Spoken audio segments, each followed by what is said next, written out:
Previously on the Audiophile Style podcast. When I drop the needle, it's going to sound like there's no record playing. And just listen to the whole song. Don't talk. By the end of the song, I'm like, all right, I got it. That was the light bulb moment. How can a bootleg from 1978 or 77 from probably a cassette smoke it? So Lafayette, Louisiana is where I'm from. It's where the Cajuns are from. I'm real proud of where I'm from. It's a very unique place. There's no other place like it on earth. It means a lot to me, and it also, probably helped me in my love for music, because it's all about music there. Well, food and music and having a good time. Usually when somebody says they have 30,000 records, almost always that means 3,000. He said he had 30. He had 50. On those records, they had stickers. The sound will blow you away. Hear the difference. I'd drive to Kansas City. I'd go to every music land, every record store. I'd buy them. Spent every hour looking for them. Went to every record store when I was in Louisiana or Denver or whatever, just look, buying. I said, hey, listen, I'm looking for these original master recordings. He said, well, we have hundreds of them. Either typed it or Xeroxed it and whited out their prices. And I said, pick any 10 for $100. I put the little ad in the back of Audio magazine. And, like they say, the rest is history. That's just the beginning. And, I started getting money orders from all over the world. And then I realized I'm making about 3 or 4 times the money selling records. And I'm like, that job's starting to cost me money. I'd stay up all night, man. I'd talk to people all over the world all night. Pretty soon, that whole apartment, you couldn't move.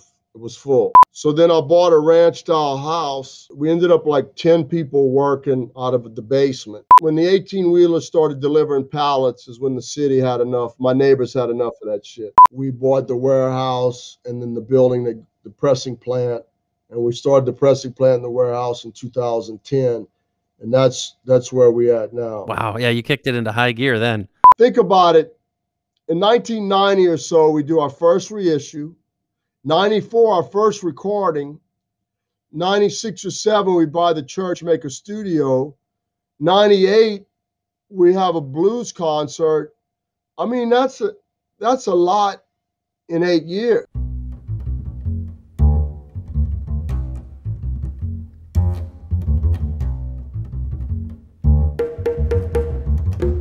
Welcome to the source for quality over quantity, class over mass, and boutique over big box.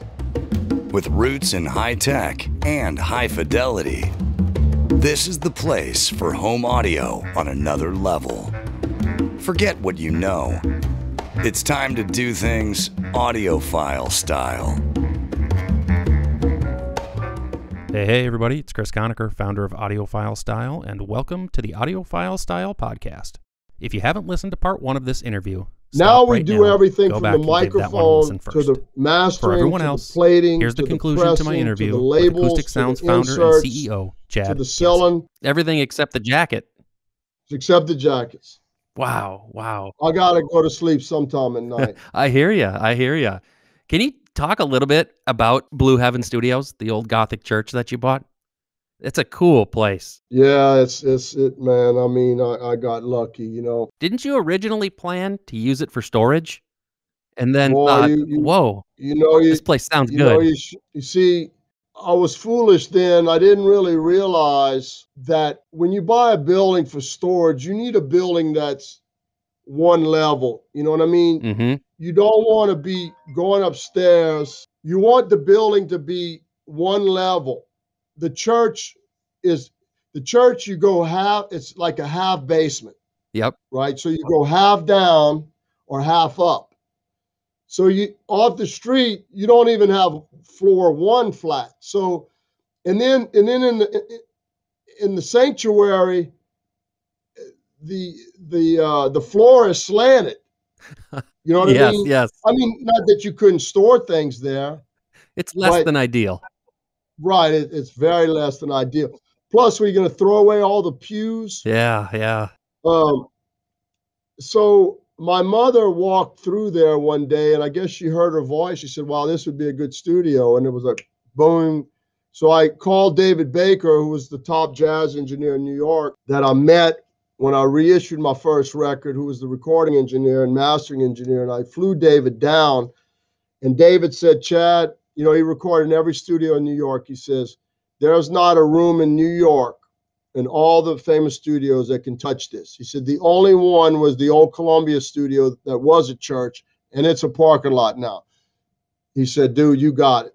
He said, I'll help you. Wow. I'm like, hey, that's all I needed to hear. And so that's how that happened. But I didn't buy it for a studio. It was my mother's suggestion. I learned a lot, you know, as you buy buildings, for storage, you know, nobody ever, like, you have to learn the hard way. Sometimes you almost get mad at, you're like, well, you don't know who to get mad at, but why didn't somebody tell me? Yep. You know, I mean, like, you know, when was somebody going to tell me this, you know? And yeah. But then there's also the thing of everyone's trying to give you advice, and half of it is bad. You know, you kind of want to experience it yourself too. You learn it a little bit better. Yeah. You know, so. Well, I can't remember the exact saying, but you know, you don't forget your mistakes. Yeah. Yeah. You know, like exactly. It's better that you learn, and I learned.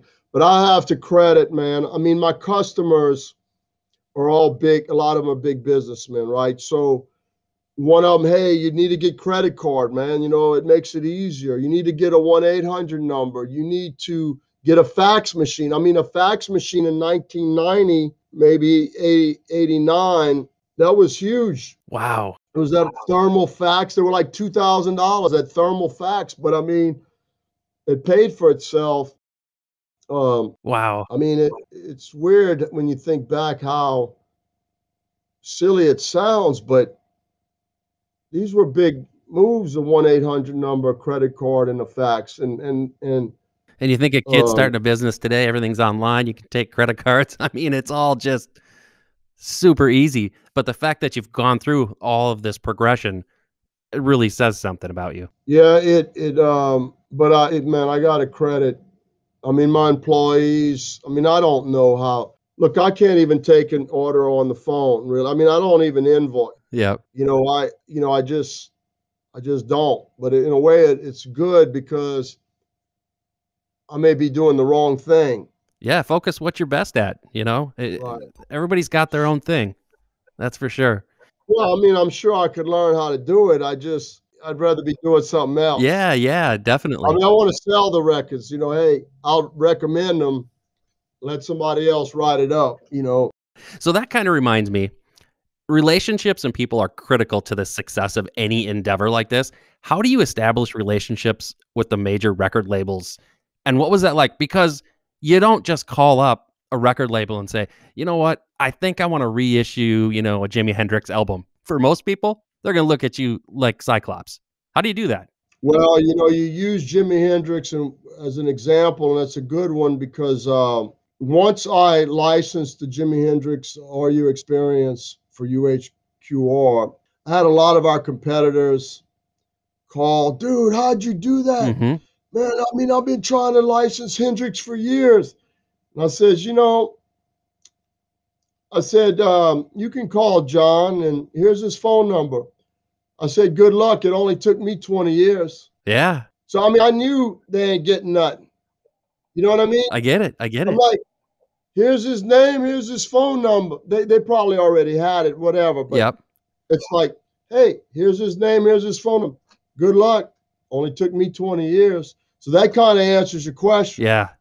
Wow. You know, it takes a long time, and you got to pay your dues, and you got to prove.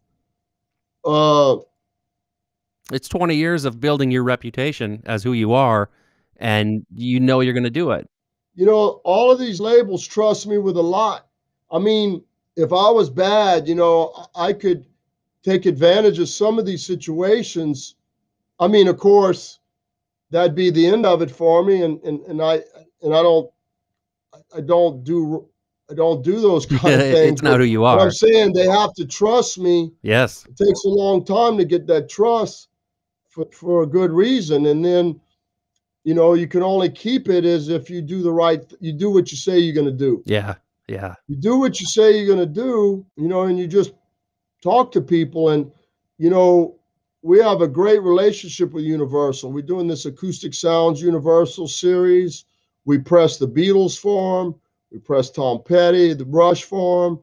We're the only pressing plant that does Hendrix.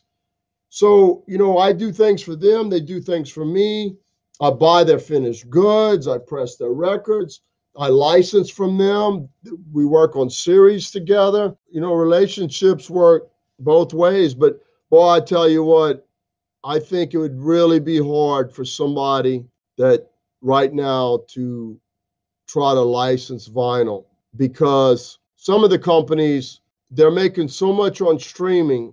Even though this vinyl boom is booming, it's nothing compared to the streaming, because they don't have to spend $1 on stream. Like the streaming is just downloads. It's just computers counting the money. Mm-hmm. Whereas making a physical product, that's a hell of a lot of work. Yeah. And so some companies aren't even interested. In fact, they canceled 2/3 of their existing customers. Wow. Yeah. So they're not even wanting new. They don't even working with. So you got that. Right now you can't even get on the press. Quality record pressings, we're turning away work. Big jobs, famous jobs. Sorry. Yeah, let's talk about QRP. You started in 2011.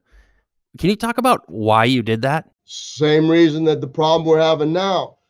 RTI, which is one of the best pressing plants in the world, and there's another person I owe a lot of dedication and credit to, is Don McInnes, Rick Hashimoto, Doran, all these people at RTI. They were very, very busy. And the Doors wanted to do a box set. The Rhino did 12,500 box sets. I'd have to go back, and I guess you could look up it on Discogs. Sure. But a box set kills a pressing plant. You got to press the same amount of each record. If you're missing one component, like one cheap record label, you don't have a box. You could have everything else made, and you're missing one label that keeps you from making a box. So a box sets kill pressing plants. And this one put RTI, it was hard for them to get it out. So of course, their other clients had to get in line.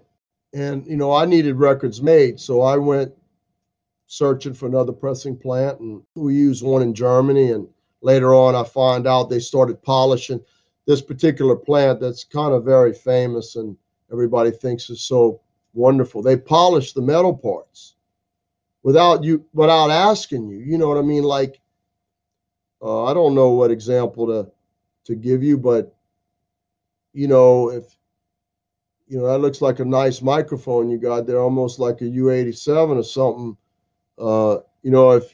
If you loan me that, I was doing work for you and I just polished it without asking you. You know what I mean? Like, understood.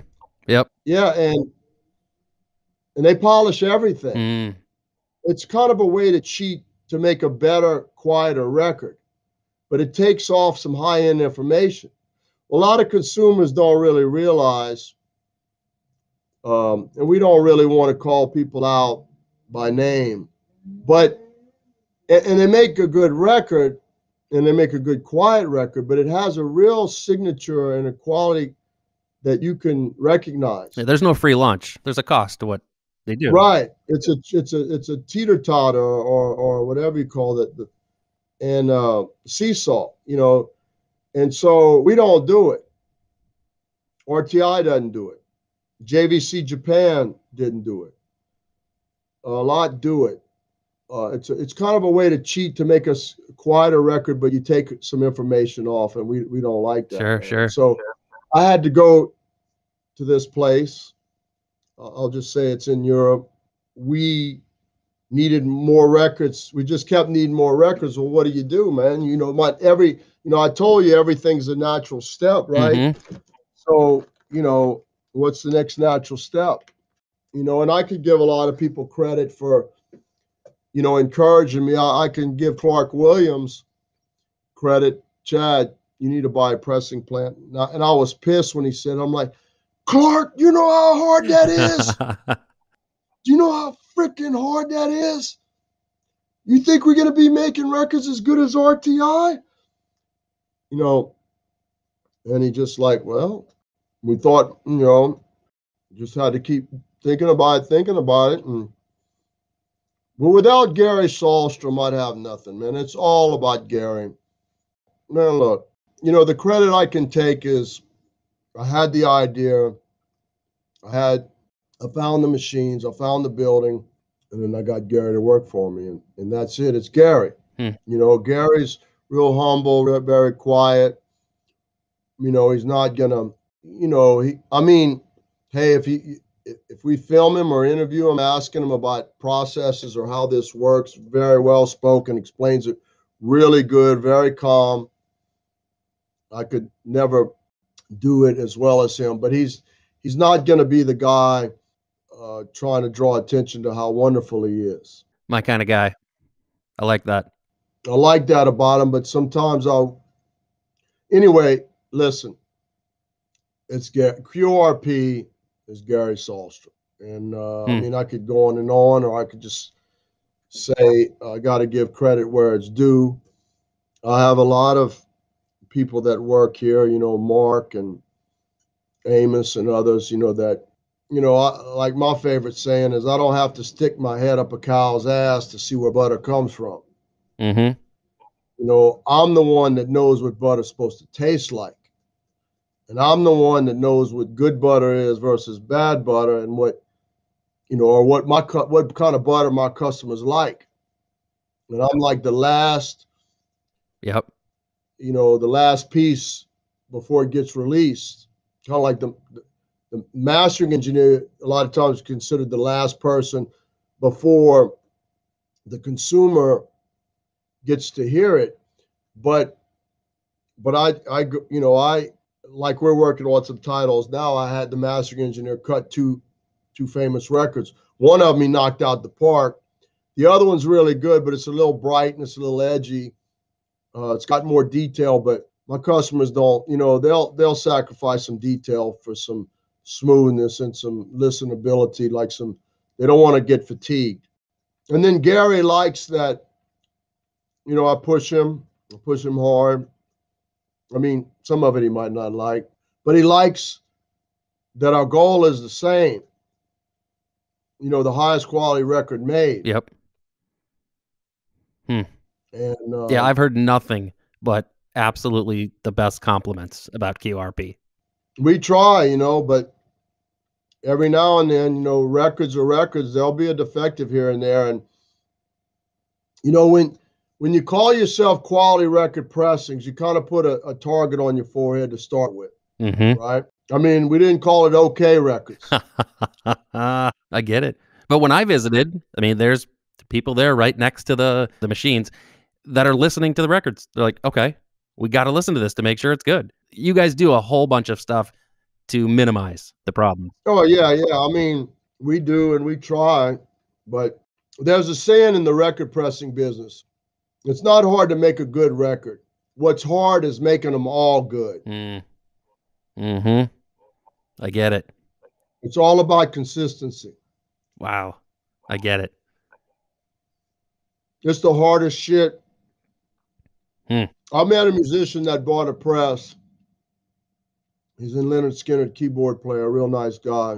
And he was real excited when I told him I had presses. He said, well, I bought a press. And I looked at him, I said, it's going to be the hardest thing you ever did in your life. And I don't think he liked me saying that. And he didn't like that. I talked to him later and I said, hey, listen, man, I was just getting you mentally prepared. You know, I wasn't, you know, he said, yeah, you know, he kind of took it like I thought, you know, like, but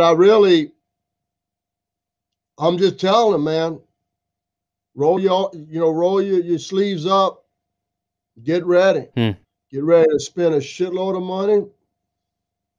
It's going to be hard. Nobody, you know, all these people buying pressing plants or a couple of presses, I know they know now But if they, well, Don at RTI told me, he says, look, don't do it. As a friend, as a business, don't do it. Wow. You got to buy boilers, you know. Oh, it's, but hey, it goes back to your original question. Why? Because we needed records. I mean, RTI makes good records. We didn't really have a problem with the quality. It wasn't like we were trying to make better records. I mean, we wanted to make as good or better, which was very hard. But we were just wanted good quality records and to have our records. I have 150 of our records on back order right now. I can't even hardly get on our own press. Wow. Because we press the Beatles, we press Hendrix. The reorders on them bands are just unbelievable. We're trying to turn away all jobs. Wow. You know, if you call us to make a record, I'm sorry. That's crazy. I mean, good crazy. Good crazy. It's good crazy, but I need my records out. Yeah. People are taking the records we make that are $35 retail and doubling the price. Wow. What's selling them on Discogs, eBay? Yeah. Really? And then we have them on our web. They're not even waiting to be repressed. We have them in stock. And they're selling. I mean, hey, it's flattering. I can't help it. Wow. You know. And vinyl, let's say, I flew back from Louisiana on March 9th. That was like when Louisiana had its first case. It was right after Mardi Gras. Louisiana just exploded with that stuff. And I got back to Kansas, and then, you know, all the news, I was like, man, we freaking dodged a bullet. All of my friends were at this big concert. None of us got it. It was about like the next week. So the reason I'm telling you all that is things were nutty. I mean, you know, people scared to come to work, and what do you do? Now, I had some good advice. We have customers in Hong Kong. They've been through this with SARS. You know, we're hearing all this stuff on the news. I mean, even the head schmo, you know, said, don't wear a mask. And, well, I called my distributor in Hong Kong. He's like, this is what you do. You know, you get mask, you check your temperature, you get mask, and you stay 6 feet away. And that's what you do. If you got a fever, stay home. You know, I mean, well, what it is he broke it down to its simplest. It's not that difficult when you just know the basics. But there wasn't mask around there. But I mean, luckily I'm not trying to brag or not. Again, it's another case of me learning from somebody else. They knew over there. That's why they didn't have no toilet paper shortage. They didn't have no mask shortage. They didn't have no the sanitizer. And he took his iPhone and he showed me. He said every store he went by, there was boxes of sanitizers, boxes. In fact, we couldn't find them. He sent them to me. Anyway, it was a crazy time. Let's just skip all that. It's a crazy time. The reason I'm telling you all that, it took about, and I could go back, but maybe it took about 4 or 5 months of COVID before we really recognized our business has doubled. You know, they shut the pressing plant down for a month. We had all our employees at home. And every state had different laws. Like our competitors were able to work. So that 1 month of April, we snuck 2 employees, 2 to 5 employees, our boxers in, and we worked from home. We had a lot of orders. The government would have had us shut down if we would have. But, you know, there's a lot of things like if you have a building, you can have 2 or 3 employees just for the maintenance of the building. I mean, we have boiler. Yeah. You can't just shut down a boiler. And there's reasons why you need to leave, like you need your bookkeeper there. But we did shut the plant down for 3 or 4 weeks. But it took about 6 months for us to realize we've doubled. So the last 6 months have doubled. And it's just nuts, man. And between the warehouse I mean, between the doubling of selling and the popularity of YouTube, that's another thing that's because I even do it too now. It's like, who wants to watch TV anymore? Yeah, yeah. Appointment television, they're going to tell you when it's on and when to watch it. Yeah, right. I never thought about it like that. Yeah. Yeah, yeah. I mean, it's really, it's on YouTube, you can find what interests you. Mm-hmm. Yeah.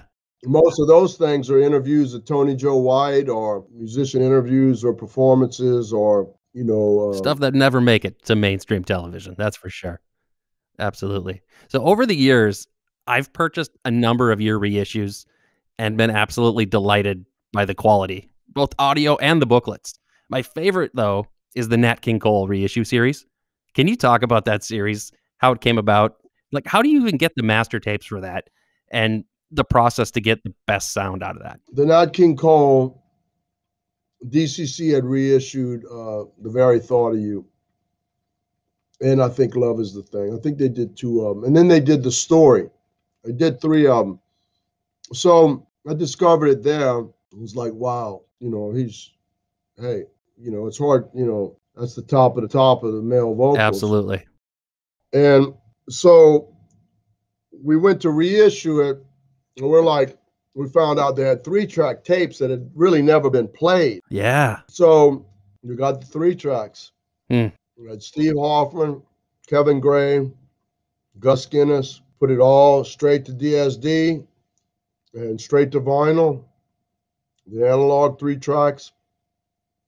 And they were able to, on a 3-track, when there's a singer, that's on the middle track. Sure. So you were able to, a lot of times we think bringing them forward is better, or bringing the orchestra closer. You know what I mean? Mm-hmm. And so we remixed. I mean, we made the presentation a little bit different.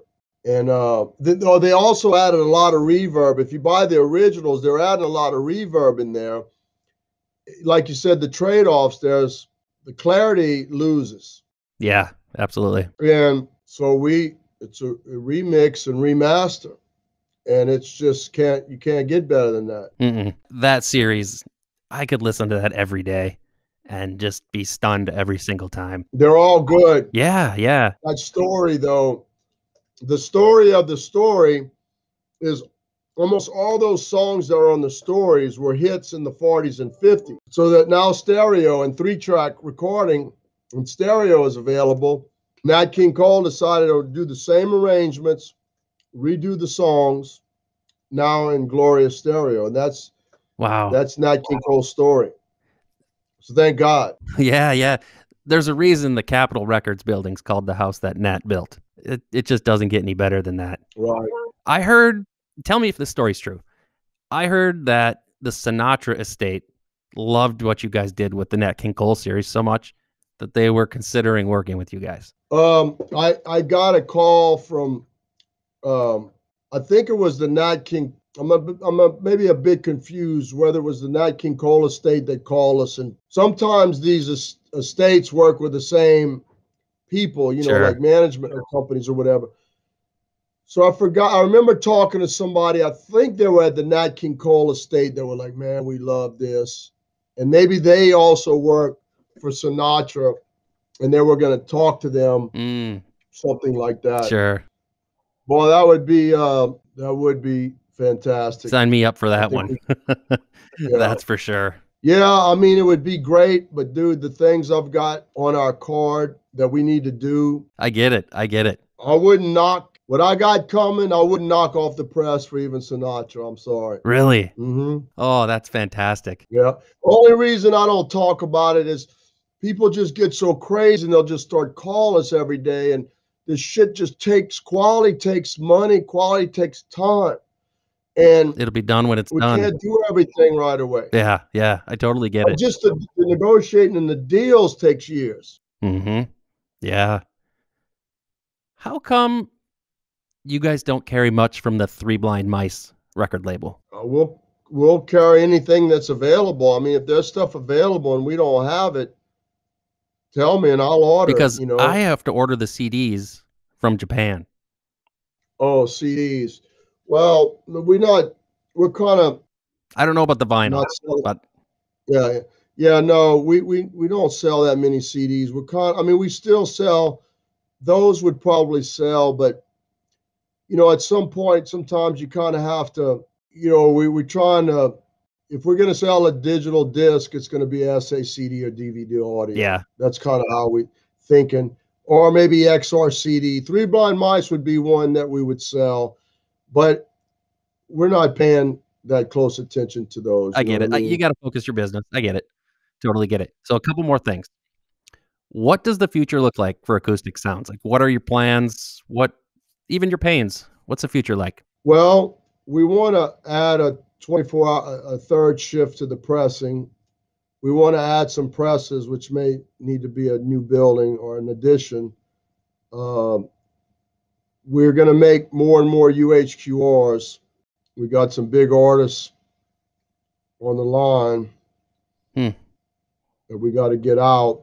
Dude, it's tough just keeping up with the amount of orders. I mean, like, screw thinking about how you're going to grow.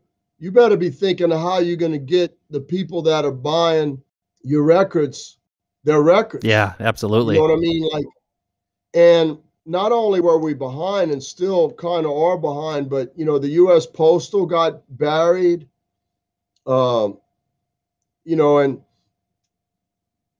And customers, many understand, many of them don't give a shit. Well, I'll buy it from Amazon. The whole Amazon thing is do people really want there to only be one company in the world?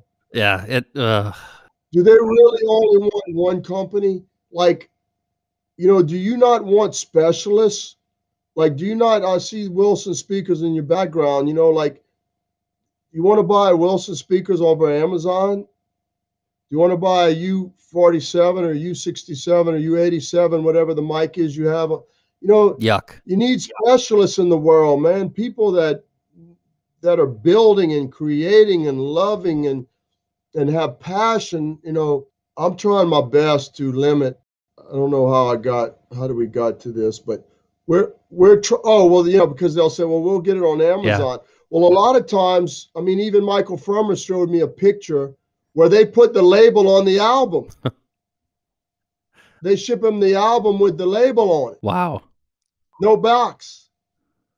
I've had 3, 4, 5 people show me that. Mm-hmm.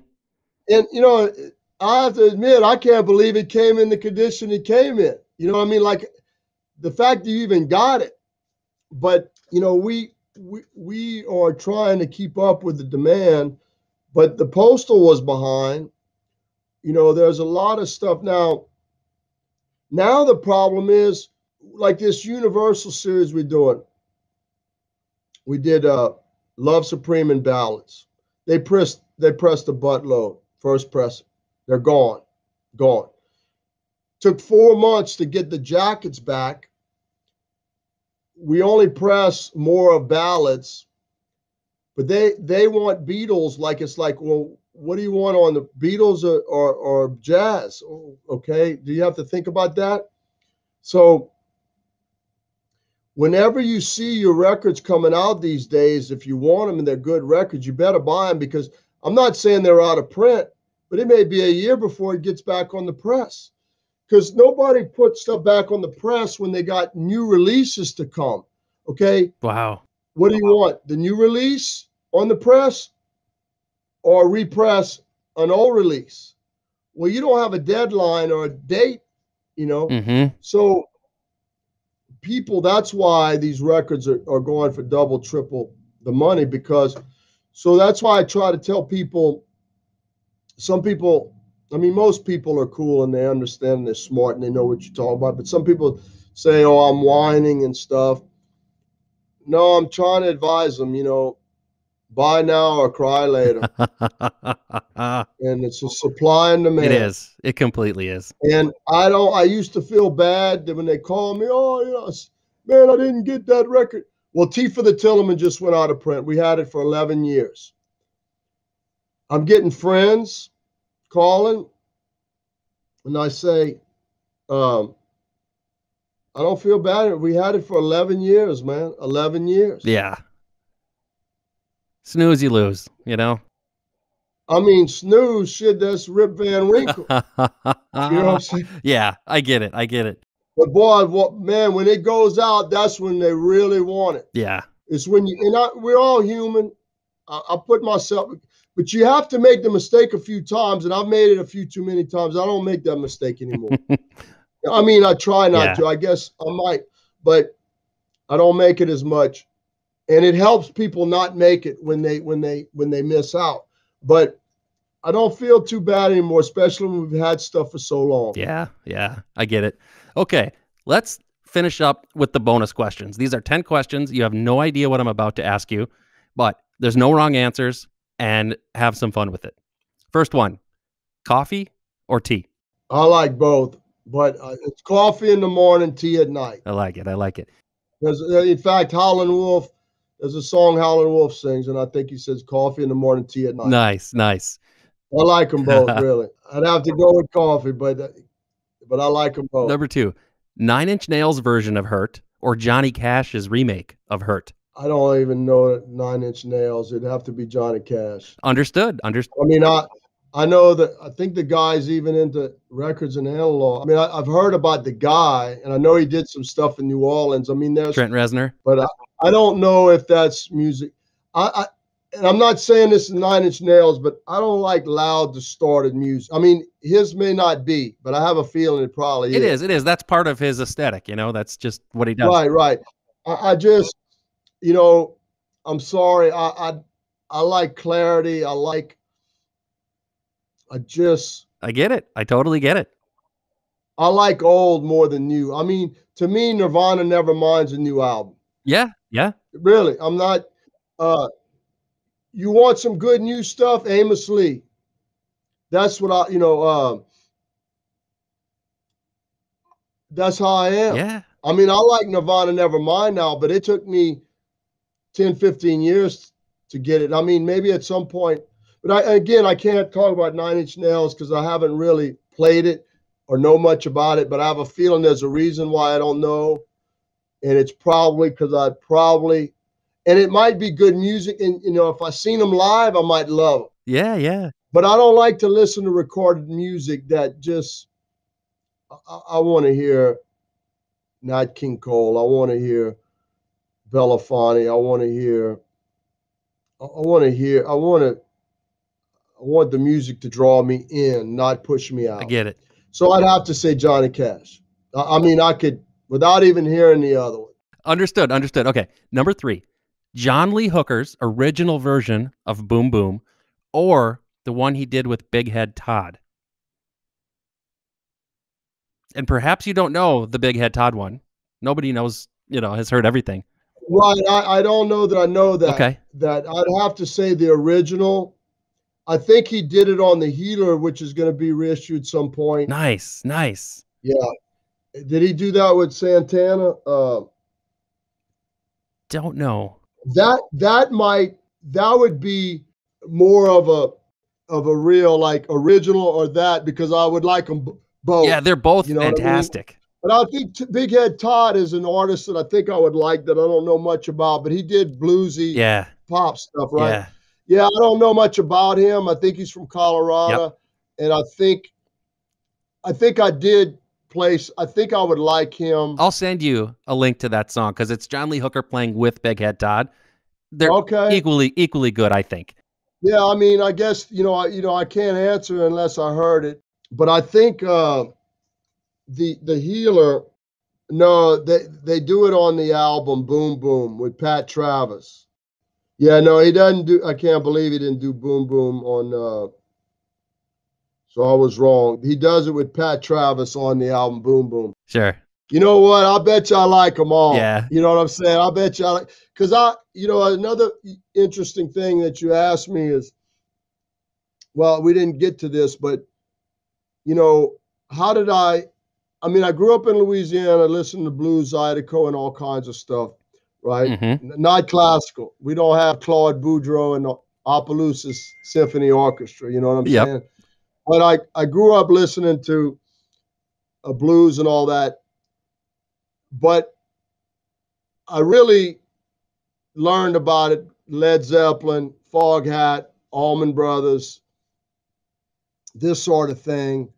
And then I started to realize, in fact, one of the concerts I went to was Muddy Waters opened up for Eric Clapton. And we said, hey, let's go to Felix's Oyster Bar. Because I didn't know who Muddy Waters was. Well, at the end of the I missed it, right? Yep. Stupidest thing. At the end of the concert, when I walked out, I heard people saying, man, Muddy Waters blew away Eric Clapton. And so I turned to my friend. I said, who in the hell is this Muddy Waters? And then later I met Bob Margolin, who was the guitar player on that tour, showing me pictures of backstage from that night. And Eric Clapton, I think that's when Eric was on drugs and he wasn't playing his best. Yeah. And I think he purposely split, you know, from Muddy Waters opening. Now that I'm not sure. Wow. But I think he split, and Margolin was telling me all about it. So I learned the blues through rock, not the white guys doing blues like Paul Bloom, Butterfield and Bloomfield. I didn't learn about it through them, which a lot of people learned about the blues through John Hammond and Yep. Bloomfield, Butterfield. I learned about it from the rock bands, and then I realized, you know, like you finally hear Muddy Waters doing, you know, I Just Want to Make Love to You, and Yeah. but I like them both. You know, I mean, once I really got into the blues, I never stopped loving Foghat doing I Just Want to Make Love to You. Yeah. You know? Good music's good music, you know? Yeah. There's only two kinds of music, good and bad. Yeah. Okay. Number 4, sushi, steak, or salad? Which one do you prefer? Well, you got some hard questions. There's no wrong answers. Yeah, there's no wrong gives us answer a little 'cause I like them view all. into you. I would say right now sushi, you know what I mean? Yeah. But we live in Kansas, so steak. Yeah. Understood. And I like salad too. So my answer is all of them. But my wife's Asian. You know, we love Thai, Vietnamese, Malaysia, All good stuff. Chinese. We love Cajun. There's really. I'm coming over to your house to eat. Hey, this sounds good. I'll bring you to Louisiana. Wow. You're really free. Okay. What do you prefer to listen on? Headphones or speakers? Oh, speakers. Same here. Same here. All right. Frank Zappa or Frank Sinatra? Man, your questions are hard, man, because I love Zappa apostrophe. Okay, I'm not a total Zappa freak, but apostrophe I love. Mm-hmm. You know, it's one of my favorite records. And it's sonically, man, it's great sounding. It's a great album. I just discovered it 2 weeks ago. Oh, Yes. really? I love that album. Yep.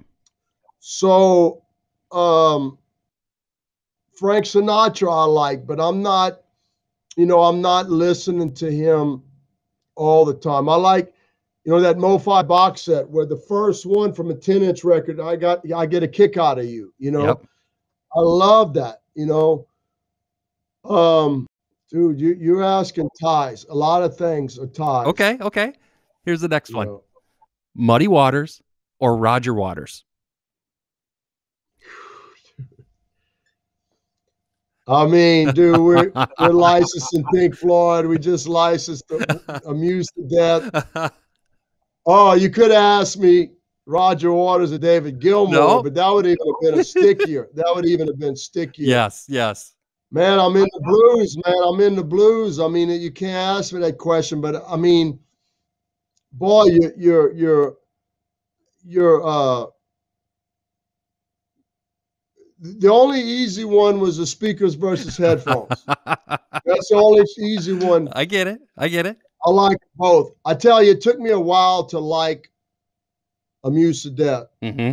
but now I'll put that in with the top 3 or 4 Pink Floyd. Yeah.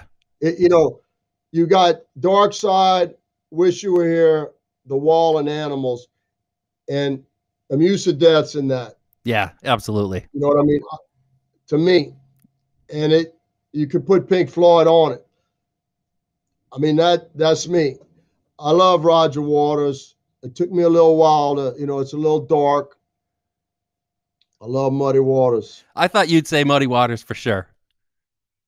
I kind of probably would, but I get it. I'm not political, but I get it. I get it. But I like them. I like them both. Yes. Okay, 3 more. Number 8, The Band's Last Waltz or Bill Evans' Waltz for Debbie.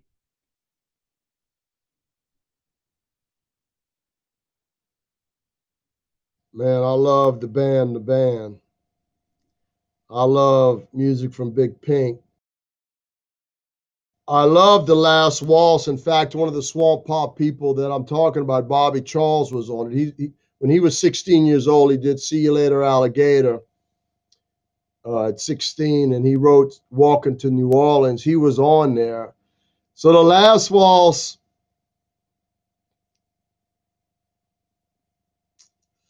I mean, I love jazz, but if I had to pick, it's not really Bill Evans versus the band. Mm-mm. It'd be popular music versus jazz, because Bill Evans is the best sonically, musically. Yeah. I love jazz. He's at the top. I love the band, especially the band with Cripple Creek up on. But at the end of the day, if it was Desert Island, I might go with a pop music or classic rock, Yep. Just because if I had to, as much as I like jazz, it's kind of hard to beat classic rock. It's really what everybody wants. It's kind of what I like, but it would be, but since it's The Last Waltz, I might go with the jazz. But if it was interesting. Understood. The Last Waltz, I like to watch the video of it. You know what I mean? Yep. And, sound plays a part in how much I like a record. Yeah. I like music that I would have never liked before. I might not ever been loving Bill Evans like I do. That's how I got introduced to him. Those are hard. They're good. They're fun, but they're hard. And I don't really. We'll go to the next one. Okay. Jeff Buckley's Hallelujah or Leonard Cohen's version of Hallelujah. Probably Leonard Cohen. Yeah. I was talking to this producer that produced Madonna the other day, and that guy, in fact, this guy produced Amuse to Death. Yeah. His wife's a singer. He wanted me to help him with a record, and I hadn't heard from him, but he produced Madonna, Amuse to Death, and just, tons more like that, right? He produced Leonard Cohen. He said of all the musicians he worked with, that Leonard Cohen was by far the most talented or the most impressive. I'm like, wow. No. Yeah. Interesting. Yeah, and the dude, he had a list. I'm not. Yeah. You can figure out who it is by looking up. But that's what I heard, But again, another hard one. I was introduced to that song first, the Jeff Buckley version. I didn't even know there was a Leonard Cohen version. So I lean towards the Buckley, but both good stuff. Yeah, a lot of times too, when you hear a song, the first one you hear is the one you think is the original or you think wrote the song. Yeah. You just can't help to think that. I usually like more unplugged, and I love Tony Joe White. I love Bobby Charles. I love J.J. Cale. They're the singer-songwriters that do Cocaine before Clapton, that do After Midnight before Clapton, that do Rainy Night in Georgia before Brooke Benton, Mm-hmm. That do, But I Do before Frogman Henry. I love the less is more. Yeah. Yeah. I like the demo versions. I do too. I like the original singer-songwriter. Yeah. Yeah. Good. A lot of times. It's good stuff. Last one. All right. Dave Chappelle or Richard Pryor? Man, dude.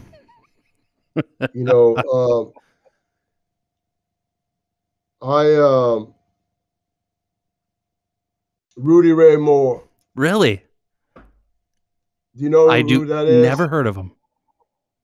Okay, Rudy Ray Moore. Eddie Murphy just did a movie about it. Okay. It's called Dolomite. Okay. Did you not see it? No. It was on Netflix. It was big. It wasn't that long ago, probably the beginning of COVID. It's called Dolomite. And Rudy Ray Moore, he's also a blues singer. A lot of people copied Rudy Ray Moore. And go watch the movie. Absolutely, yeah. I'm gonna. Eddie Murphy played him. Bobby Rush, the blues man, is in it. Told me about it because he played here at our last Blues Master. Rudy Ray Moore, it's questionable if he was before Richard Pryor, but they were about tit for tat and like around the same time. Really? Yeah, and Rudy, he's nasty. He's nasty. He emceed a couple of concerts I go to in New Orleans. There's this concert this guy was having, and he had Rudy Ray Moore as the MC, and Rudy Ray Moore does that. And I could tell you some stories, but no, I mean, you can't pick anybody over Richard Pryor, but that Chappelle, I'd have to say Richard Pryor, but Chappelle, he's good. And I like that like the comedians, man, they're going to have a hard time. They're not going to be able to say anything anymore. I'm with you. I totally agree. Yeah, people need to understand most humor comes from pain. They usually pick on people, man. That's what comedy is. Picking on people and finding points that hurt and trying to make it funny. As long as it's funny. Yeah, exactly. I mean, the truer it is, the funnier it is. But anyway, I feel sorry for the comedians, man. I agree. But I think Chappelle did, one of his shows I saw was, he was just saying, I think he started off by saying, I guess one of you motherfuckers are going to sue me. So I don't care anymore. So, Yeah. Ugh. I had to respect that, and, it's like, I like him. Yeah. I like him. I like comedy, and it's, but, some people get offended just by vulgar language, not talking about. Yeah, it doesn't matter the content is if it's vulgar, they don't like it. Right. Yeah, they don't like vulgar, and I can accept that. They just don't go. Yep. In fact, my story of Rudy Ray Moore, this concert, they had blues, swamp pop, R&B, Zydeco, Cajun, all roots music. And it drew a lot of people like Christian type, people that remembered these songs. These songs were hits when they were at their prom. Mm-hmm. These are Christian type. So there in this concert, they had bikers, they had the guy from Shaft that did the wah-wah, they had everything. So you had the biggest mix of people you ever seen. It was the greatest thing. So when Rudy started doing the MCing, and he's nasty. Yeah. Those people didn't appreciate it. I seen George Carlin in Salina. No. Oh. It wasn't long before he died. Wow. Genius. He told a public domain joke, a joke that you've probably heard and that I would never say. And it was like, wow. Like, I knew that joke. George Carlin, don't tell me a joke I already know. But it showed me that just between us boys saying the joke, it's funny. But man, when somebody that has power that says it on stage and you uncomfortable because you know, like you can take it, Yeah. but you know the people around you are just, and I mean, they just, Wow. Comedy's powerful. It really is. but he's a genius. That George Carlin, his stuff is it's more than comedy. It's kind of psychological stuff. Yeah, absolutely is. Your comparisons are none. The only one was easy was the headphones and the speakers. But I need headphones and I like them. But I like them, to evaluate. Where no other noises are bothering you, and you can hear when you evaluate an album. There's a time and place, Yeah. Mm-hmm. There's a time and place for digital. There's a time and place for analog. Absolutely. There's a time and place. Yeah, it's it's crazy what's going on right now, man. I mean, the vinyl. People ask me, well, do you think it's going to die down once the vaccine and the cures? And I don't think it will. I don't either. I think that, yeah, I think it was a fire. Now it's a raging forest fire, and you just can't. Those are hard to put out. Yeah. And you know what? Even if it goes back, man, it'll give us the time to press some records we need to press. I mean, I was just thinking the other day, since 1986, it's like I was preparing for this day. Like, even if I knew, if you told me in 1986 that this was going to happen, do everything you can to be ready for this day, I couldn't have did more and been more ready for it. Wow. Do you know what I mean? Everything Absolutely. I've done Yes. was getting ready for this day. You've put yourself into a position through everything you've done to get ready for this. Right, but it's still, I can't do enough. I mean, because you can only press so many records. Yeah. And I got commitments to these labels. I can't even get my own records on. And so some real big dilemmas going on. But I don't think it's going to die. No, the product is too good to die. If it was a gimmick, a pet rock, that's going to die. But what you're doing, people love it for a good reason. It's a good product. Right. I think there's some good days ahead. It's soul filling. It feels, it's got it's soul satisfying.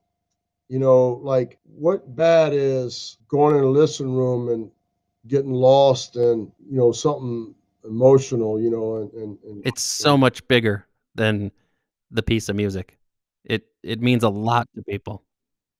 I mean, I used to collect baseball cards as a child, and I'm nothing against baseball cards. I had some real good ones. I was really into it.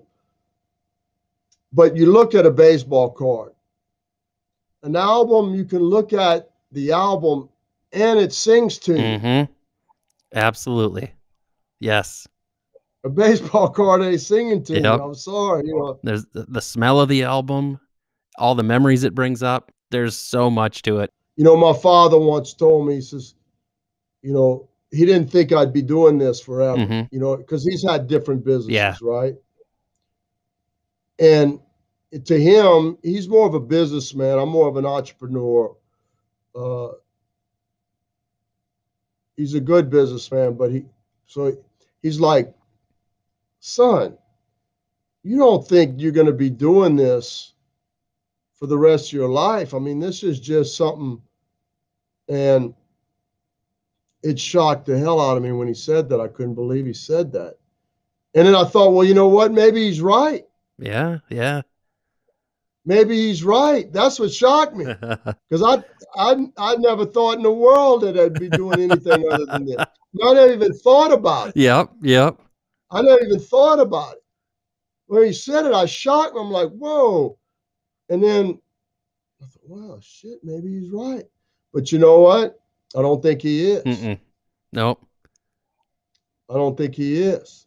I don't know if anybody ever told me you can do what you love for a living.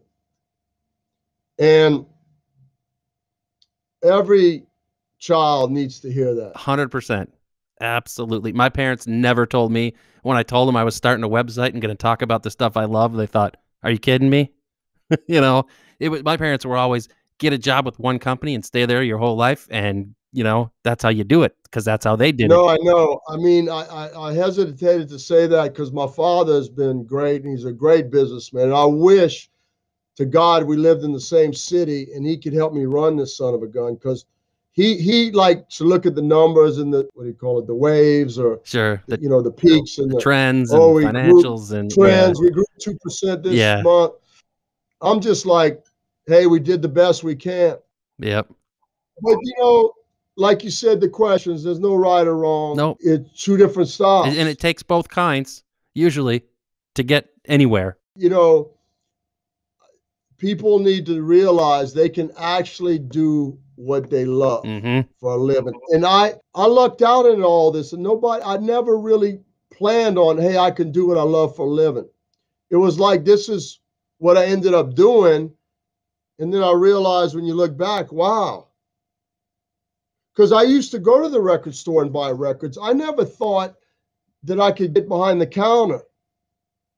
You know what I mean? I just never thought that I could actually work there.